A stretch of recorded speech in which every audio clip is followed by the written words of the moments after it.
Welcome to Love Lies Beneath. I'm Zet Harbor.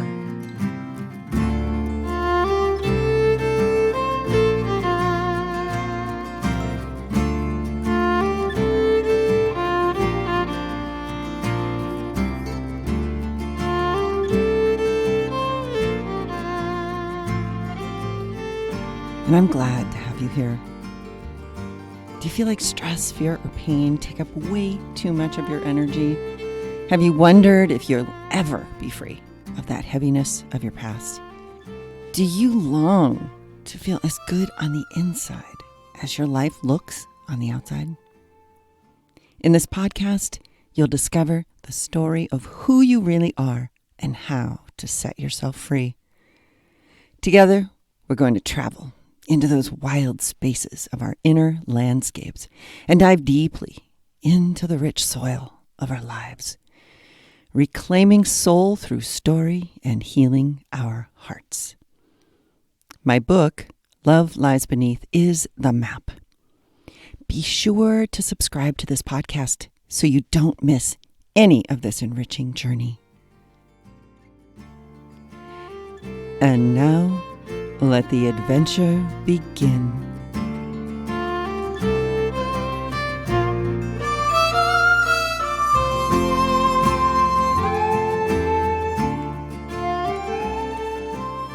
We'll be diving into the connection between soul and story more deeply.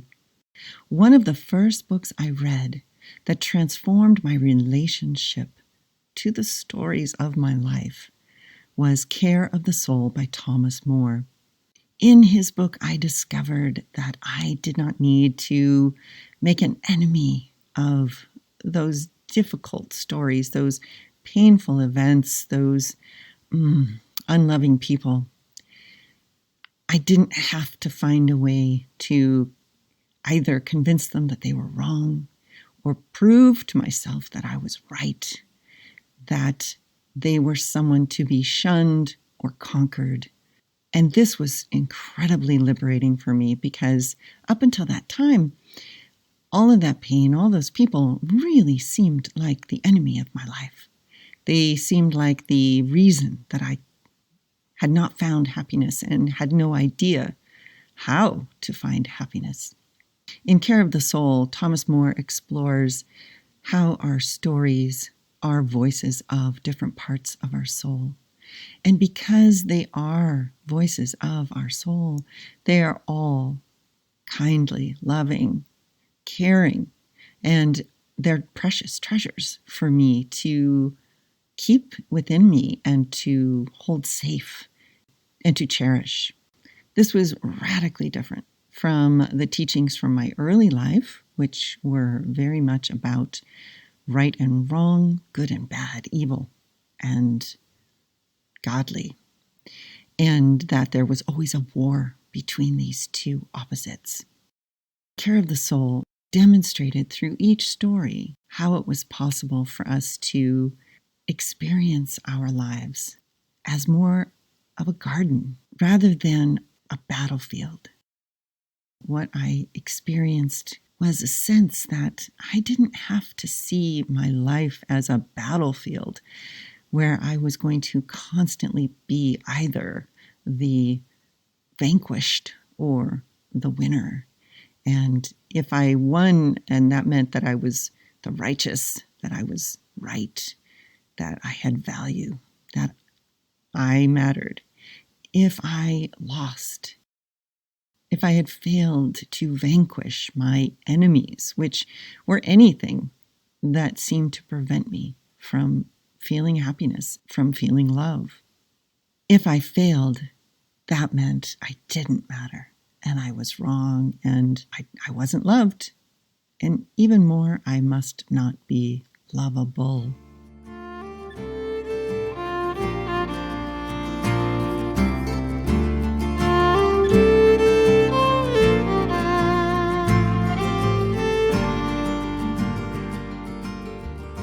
I'm going to read the next section of my book, Love Lies Beneath.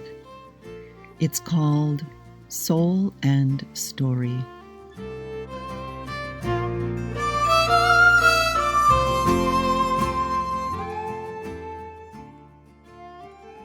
Soul and story. Stories are an excellent way to care for the soul. Thomas More. In his book, Care of the Soul, author Thomas More takes the reader on a journey through ancient mythology and contemporary life stories. For More, solving problems and making the mind clean and tidy is not the goal. Quote, Care of the Soul sees another reality altogether. It appreciates the mystery of human suffering and does not offer the illusion of a problem-free life. End quote. Finding the love that lies beneath my own stories, particularly the more troublesome ones, is my way of caring for soul. I dive into the depths, not so I can never feel sadness or hurt ever again. My plunge into my underworld is so I can clear the path between that love that lies beneath and me.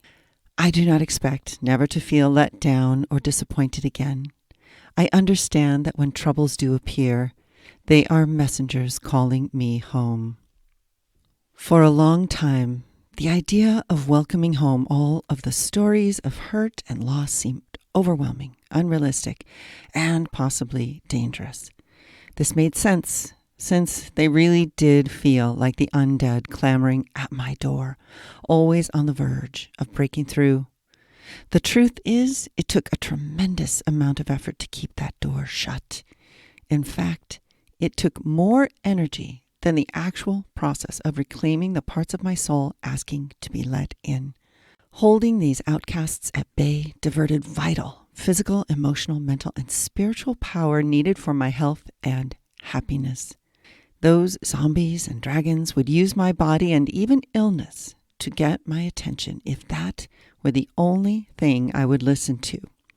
I do not mean to imply that I am to blame for any illness or disease I may have, nor do I believe that others are to blame for their health conditions. Absolutely not. I am saying that if I do not give my wounded, orphan pieces my attention in a conscious way, they will resort to any means necessary. I have seen this play out in stories of people with a life-threatening illness. Often they have been on the brink of death or beyond when they realized how essential loving all parts of themselves was. Anita Moorjani, best-selling author of Dying to Be Me, is an excellent example of this. She was diagnosed with lymphoma and battled it for 4 years. She went into a coma, and her doctors told her husband that it was over for her. That is when she had a near-death experience. Her experience in the realm beyond ordinary consciousness awakened and transformed her completely. Anita describes deciding to return from death with complete surety that her body would be healed through love. Not only that, she had a newly activated passion for helping others love themselves. As she says on her website, quote, One of the biggest lessons I learned was that if I had known how to love myself, I probably never would have gotten sick, end quote.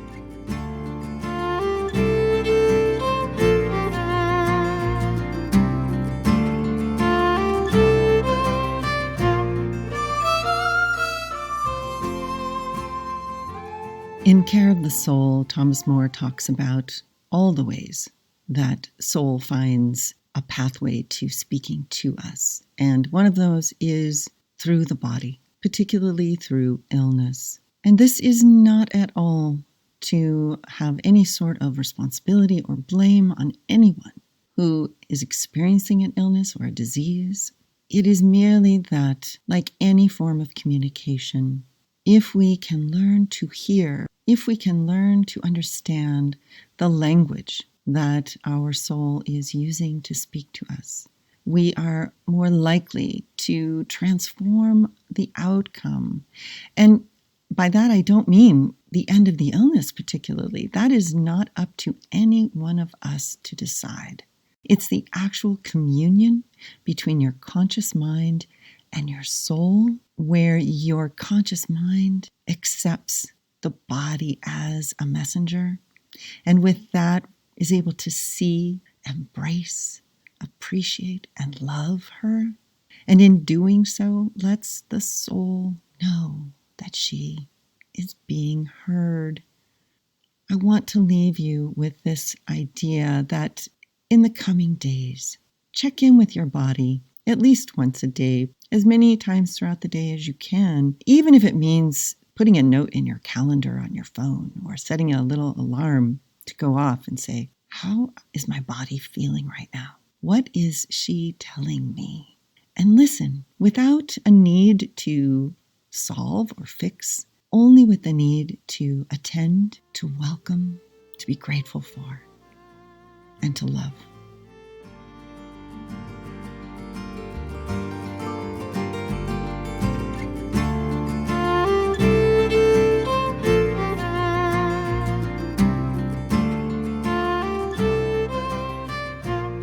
I'm Zet Harbor.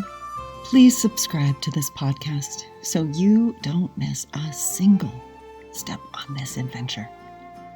And reach out. You can find me at loveliesbeneath.com. There you will find show notes for each episode, and you can also find other resources and stories. Feel free to connect with me and set up a virtual coffee date.